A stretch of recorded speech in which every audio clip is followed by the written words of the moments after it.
Bien, en el día de hoy voy a tratar de responder a inquietudes que me presentaron algunos hermanos.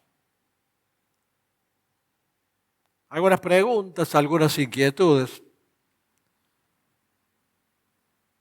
En este caso hay dos que supongo que si me hacen la pregunta algunos hermanos, es la duda que quizás tengan muchos. Y me parece bien. Es bueno que haya inquietudes, que pregunten, que se interesen. Es bueno que haya ese comezón por, por aprender más y por conocer más. Es bueno que consulten, que pregunten, que analicen, que investiguen, que escudriñen. Es más, yo le diría, no se queden con lo que los predicadores dicen, investiguen más, escudriñen más. Así nunca nadie los va a poder engañar. Por eso me parece bien que existan esas inquietudes y que acerquen preguntas sobre determinados temas que puedan interesar a todos. Y hoy vamos a responder a dos preguntas que me hicieron, simplemente dos para que no sea tan largo. Y la primera de ellas, ¿qué es la cábala? Justamente porque ahora se está desarrollando el Campeonato Mundial de Fútbol y abundan las cábalas.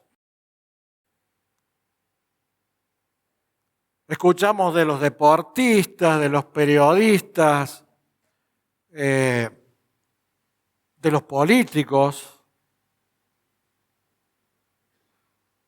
de intelectuales también lo hemos escuchado, de que tienen alguna cábala por el tema del mundial, porque desarrollando ese rito, esa cábala, hay más posibilidades de que la Argentina salga campeón. Por ejemplo, escuché algunas de las cábalas, es que hay gente que miraba los partidos en los cuales ganó Argentina con algunos familiares y con otros no. Entonces, ahora solamente ven los partidos con aquellos familiares en los cuales hubo un triunfo o una victoria. Hay directores técnicos que se ponen la misma indumentaria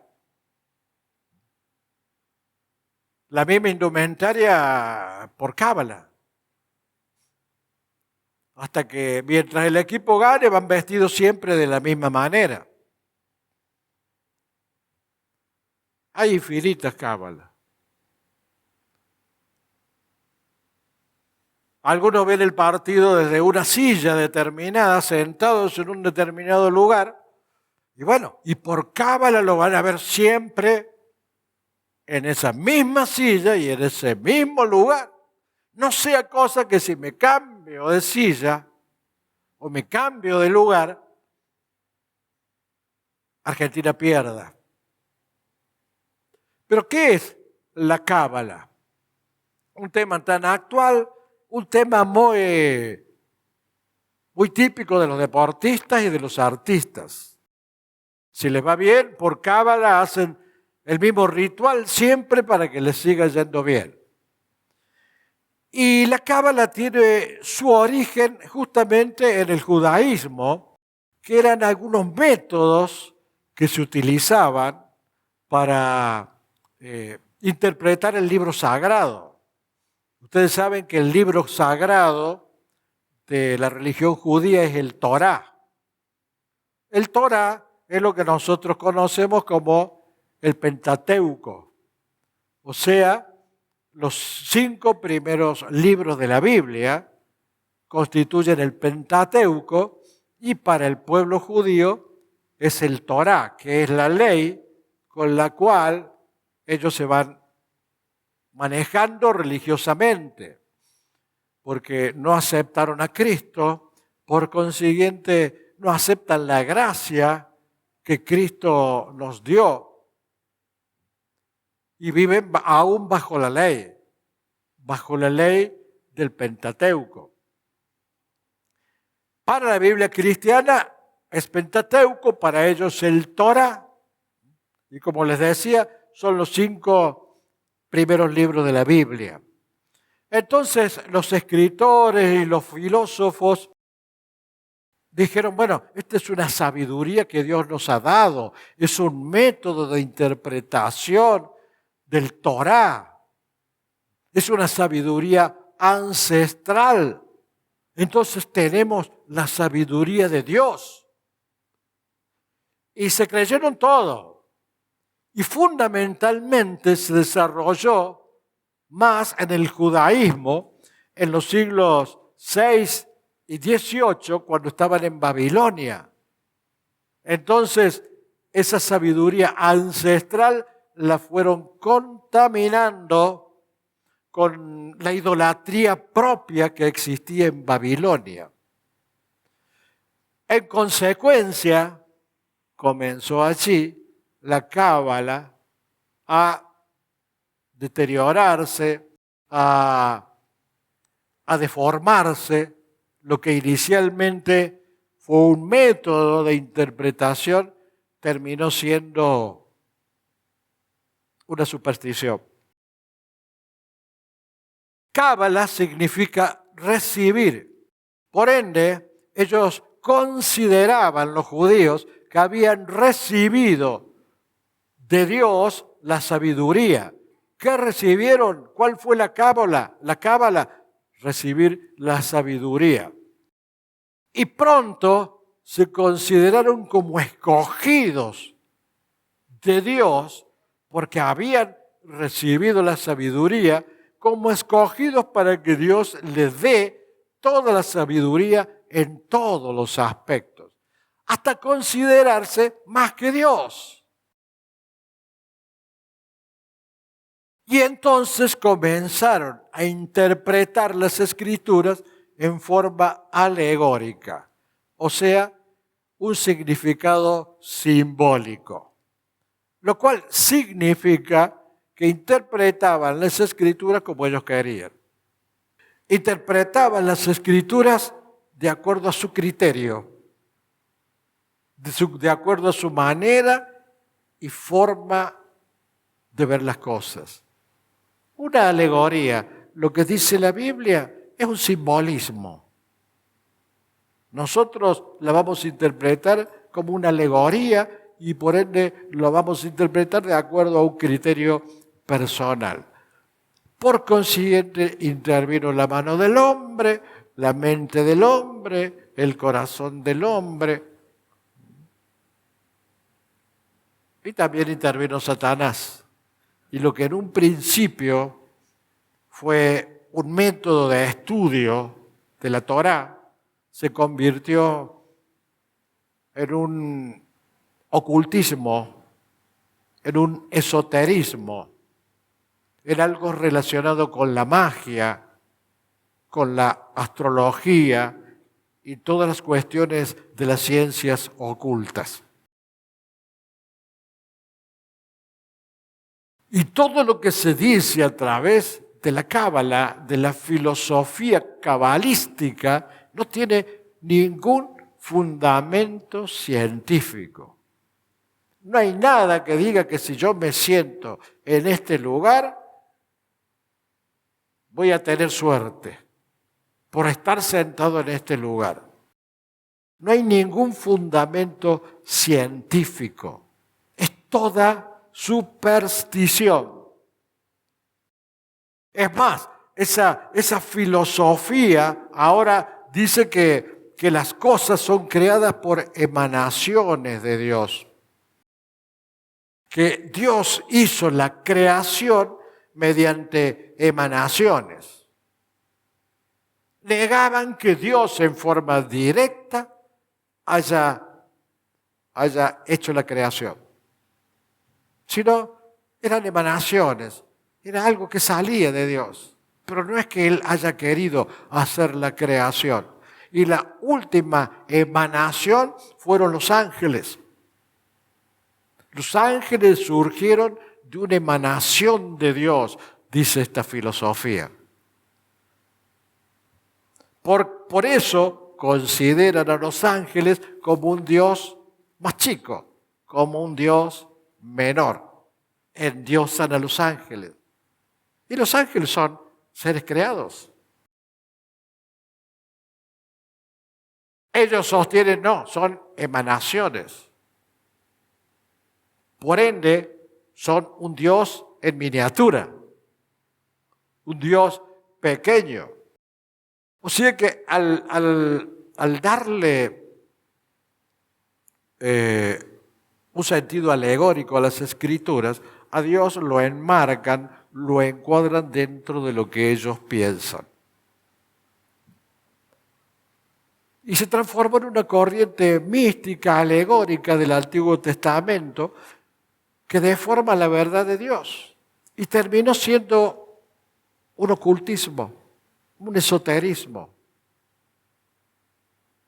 Creen revelar el mensaje de Dios al mundo con supersticiones y suposiciones. Por eso, a su vez, crearon un ritual.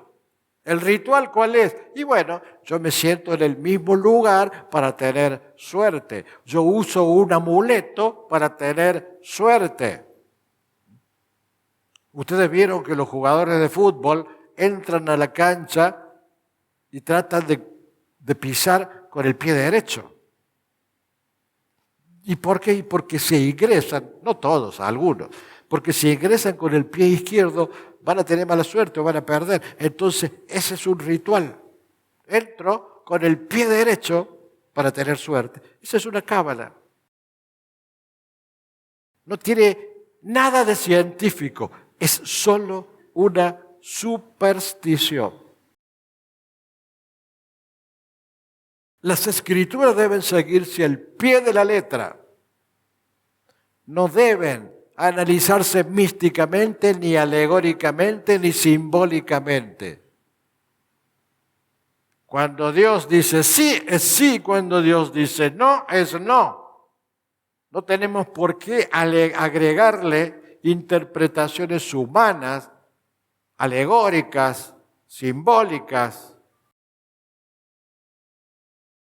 Y nuestra confianza como cristianos no está depositado en un ritual, como puede ser entrar con el pie derecho o sentarse en un mismo lugar. Nuestra confianza está depositada en el poder de Dios, en el poder de Cristo. Entonces, como cristianos, no creemos en esa pavada. No creemos en esas supersticiones, porque estamos bajo la mano y el poder de Dios, en la persona de Cristo Jesús.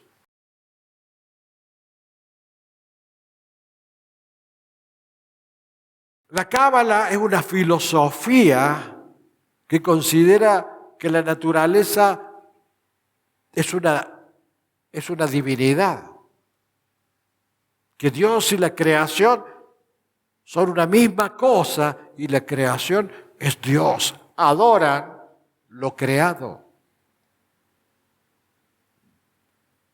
Adoran los vegetales, los animales.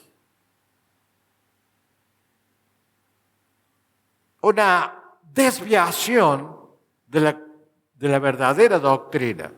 Y niegan que Cristo sea Dios. Entonces, cuando decimos, tenemos una cábala, tenemos un ritual, como lo tienen aquellos deportistas que siguen una cábala, estamos diciendo, estamos apoyándonos, afirmándonos en una superstición. y no en el poder de Dios, y no en el amor de Cristo, y no en su amor, en su misericordia. El que rige nuestras vidas no es una cábala o una superstición. Lo que rige nuestras vidas es el poder del Cristo vivo. Juan 14:6 dice, Jesús le dijo, yo soy el camino y la verdad y la vida.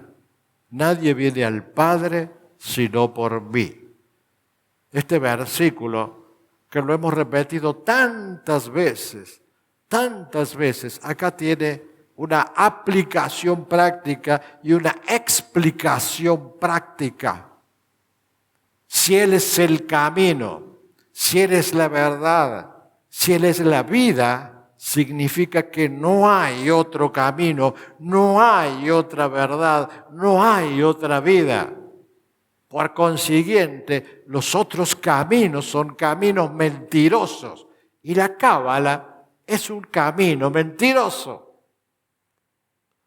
Entonces, cuando nosotros asociamos la palabra de Dios, y la aplicamos en la práctica y razonamos un poquito, porque ese es un problema que no tienen muchos cristianos, no razonan. Razonamos un poquito y, bueno, si el Señor dice que Él es el camino y que Él es la verdad, quiere decir que no hay otro. ¿Por qué voy a confiar en un ritual?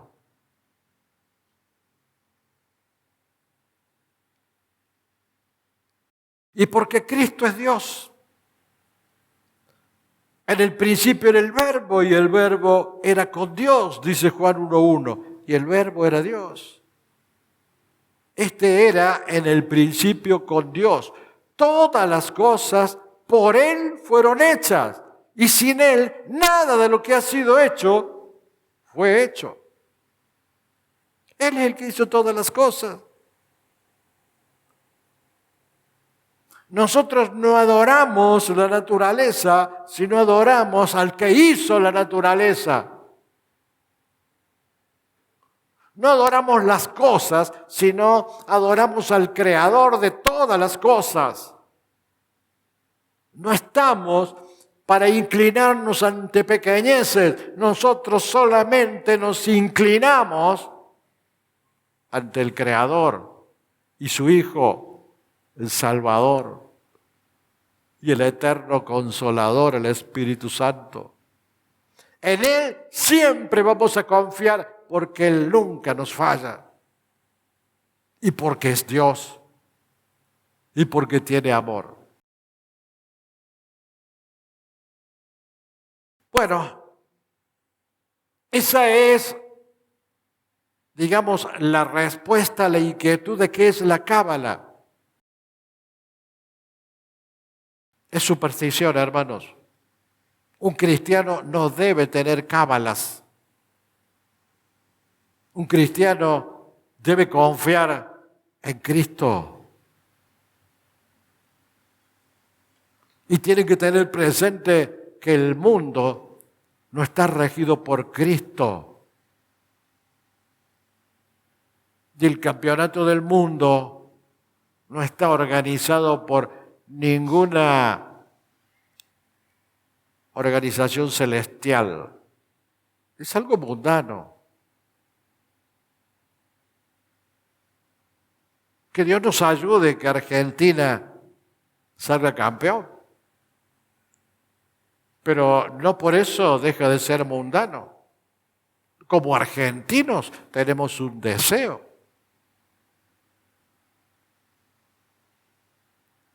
Pero como argentinos hay algo, y como cristianos hay algo que está por encima de todo eso, de todo lo mundano. Y ese algo es Cristo. Está por encima del mundial, está por encima de todas las cosas. Dios es nuestro objetivo siempre y nuestra adoración a Él. Entonces, le demos a las cosas el lugar que le corresponde. Siempre Cristo es lo más importante. Debe ser lo más importante. La segunda, y para cerrar esto, las cábalas, y dicho en pocas palabras, las cábalas son un ritual supersticioso y nada más que eso. No tiene nada que ver con nuestra vida cristiana. Y la segunda pregunta que me han hecho los hermanos, algunos hermanos, es si Jesús nació un 25 de diciembre. Porque el 25 de diciembre, en Navidad, celebramos el nacimiento de Jesús. Entonces me consultaron, ¿Jesús nació el 25 de diciembre realmente? Bueno, es algo que ya muchas veces lo he predicado, lo he transmitido, pero de todas maneras, si persiste la duda, me parece bien que pregunten. Debo decirles que la Biblia nos dice claramente en qué día nació Jesús. Hay muchos estudiosos, muchos teólogos que opinan que no fue el 25 de diciembre y dan sus argumentos muy atendibles. Porque Jesús no nació en invierno. Y ustedes dirán, bueno, pero el 25 de diciembre no es invierno. Miren los calores que tenemos. Como decimos los cordobeses, el caloroso nononón que hace. Bueno, pero en Israel es invierno. En Israel es invierno. Y en ese invierno, en un crudo invierno, al emperador César Augusto se le ocurrió que se inscribiera toda la tierra habitada, todos. Una especie de censo. Eso lo dice Lucas 2:1. Aconteció en aquellos días que se promulgó un edicto de parte de Augusto César que todo el mundo fuese empadronado. En pleno invierno se le ocurre al emperador hacer un censo. Lucas 2:2 dice, este primer censo se hizo siendo Cirenio gobernador de Siria. E iban todos para ser empadronados, cada uno a su ciudad. O sea que no podían empadronarse en el lugar donde estaban. Tenían que ir a su ciudad, al lugar en donde habían nacido. Y ustedes saben que en aquellas épocas no había ni comunicación aérea, ni vehicular. Era al lomo de burro. Y tenían que hacer varios kilómetros en pleno invierno. Eso implicaba un viaje de por lo menos una semana o más tiempo. Entonces dice, es difícil que Jesús haya nacido en pleno invierno y que ese viaje se haya realizado en invierno. No ha sido un 25 de diciembre. Lucas 2:8 dice que había pastores en la misma región que velaban y guardaban las vigilias de la noche sobre su rebaño. Cuando dice sobre su rebaño, si estaban sobre su rebaño quiere decir que estaban en el medio del campo. Reitero, en Israel era un crudo invierno. Imposible que hayan estado en el medio del campo en esos crudos inviernos israelitas. Otros teólogos se han puesto a investigar y a relacionarlo con la fecha de la muerte, que sí nos habla la Biblia sobre la muerte de Jesús. En Lucas 3:23, Jesús mismo al comenzar su ministerio era como de 30 años. Como de 30 años, según se creía de José, hijo, según se creía de José, hijo de Elí. Entonces, hacen el cálculo a través de que si comenzó su ministerio a los 30 años y su muerte se produjo en el mes de Nisán,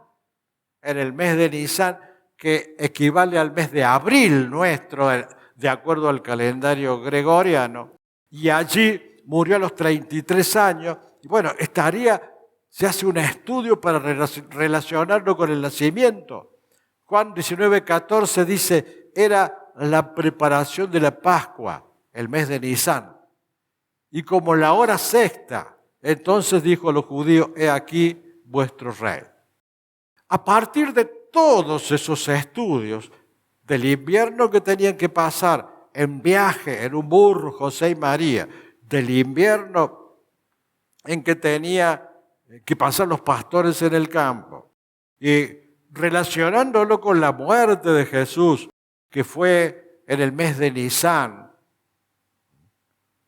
se hace el cálculo, o algunos teólogos sostienen que Jesús nació aproximadamente en otoño, en el mes de abril, marzo o abril. Porque allí sí había más posibilidad de que se trasladaran en un burro, de que pastaran a las ovejas, y estaba más relacionado con el estudio que hicieron respecto de la fecha de su muerte. Yo me inclino por esa posición. Hay algunos que sostienen que nació en septiembre. Vi un video allí de alguien que sostiene que nació en septiembre. Yo me inclino por la posición de que aproximadamente nació en el mes de marzo o en el mes de abril, y no un 25 de diciembre.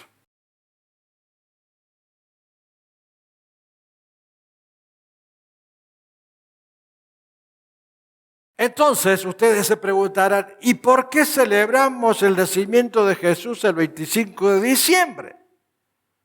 Yo se los voy a contar. Esa fue una decisión de la iglesia de esos tiempos. La iglesia, cuando se unió al Estado, quería suprimir las fiestas paganas.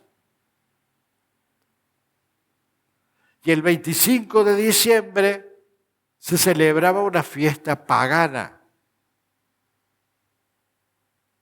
En consecuencia, como la iglesia quería suplantar las fiestas paganas, dijeron, bueno, el 25 de diciembre se celebra el nacimiento del sol invencible, del sol invictus, según la Roma, que en aquellos tiempos era totalmente idólatra y pagana. Entonces vamos a reemplazar el día de celebración del sol invictus por el del nacimiento de Jesús.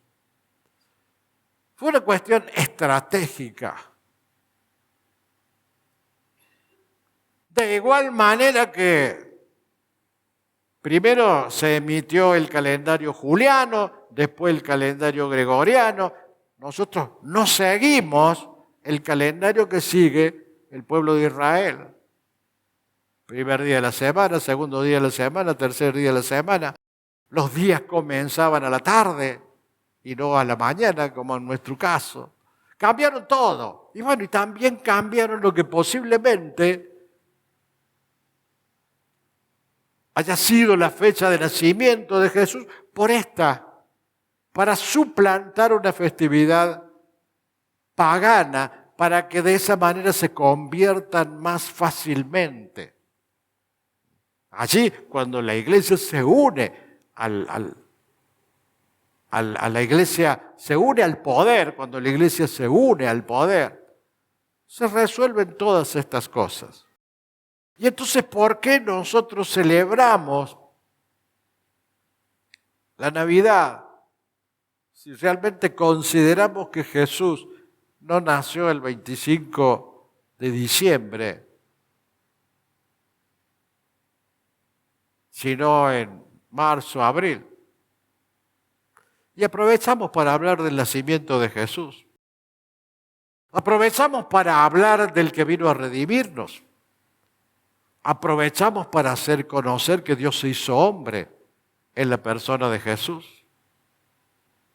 Pero somos conscientes de que no estamos celebrando algo que se hizo para revertir el paganismo y que se convirtió en otro tipo de paganismo.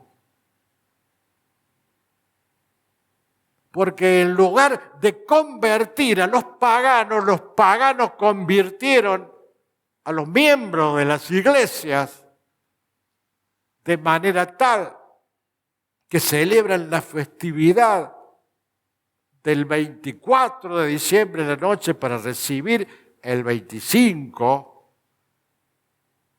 con festichola, con milona, bebidas, alcohol, borracheras. O sea, lo que en un principio se hizo para vencer o para oponerse a la fiesta pagana, se transformó o transformaron el nacimiento de Jesús también en una fiesta pagana. O sea que el efecto fue totalmente inverso. El resultado no fue el esperado. En lugar de convertir a los paganos convirtieron a los cristianos.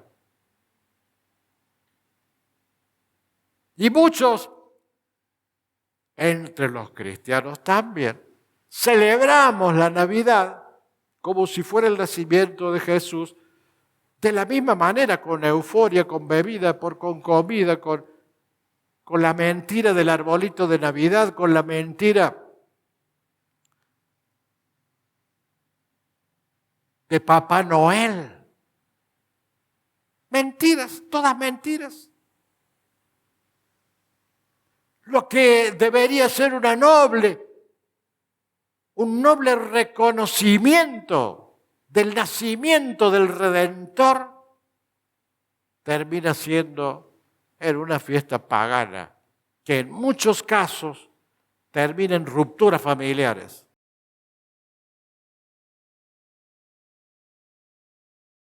Y por eso, si nosotros celebramos la Navidad en abril, van a decir, pero estos están locos.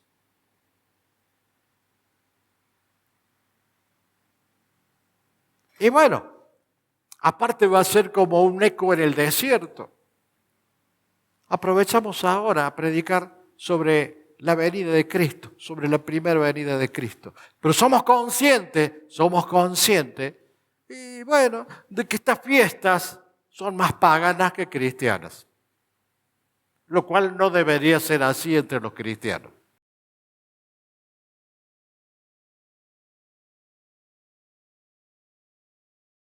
Eclesiastés 7:1 dice, mejor es la buena fama que el buen ungüento, y mejor el día de la muerte que el día del nacimiento. Y eso en cierta manera me da una explicación de por qué la Biblia no menciona cuándo nació Jesús, qué día nació Jesús. Para Dios es lo menos importante. Lo más importante es que Jesús vino. Dios se hizo hombre en la persona de Jesús, vino para morir, murió y con su muerte, con el derramamiento de su sangre, nos redimió, nos compró y nos abrió una puerta para el trono de la gracia, para el trono de Dios. Eso es lo realmente importante. Ahora, si le cantamos cumpleaños feliz al Señor en noviembre, en abril, y no creo que al Señor le interese mucho, le preocupe mucho, porque dice, mejor es la buena fama que el buen ungüento, mejor es el buen testimonio el buen testimonio, el verdadero testimonio cristiano que demos, que celebrar un cumpleaños. Mucho mejor es eso. Y lo dice la misma palabra de Dios. Entonces, el día en que nació no es lo más relevante. Lo más relevante es que Jesucristo nació, murió, vino por primera vez, vino para traernos el camino al reino, que fue rechazado y que nos abrió las puertas para que los gentiles entráramos al reino con su sacrificio, con su muerte en la cruz. Eso es lo trascendente, eso es lo importante y eso es lo que nosotros debemos valorar de Cristo, independientemente de que si nació un día u otro. La misma palabra nos dice que es mejor el día de la muerte que el día del nacimiento. Bueno, creo haberle contestado a los hermanos que tenían esta inquietud, que es buena hora que tenían esta inquietud, y bueno, espero haber sido claro, si no me lo dicen para aclararlo de mejor manera. Que Dios les bendiga, hermanos.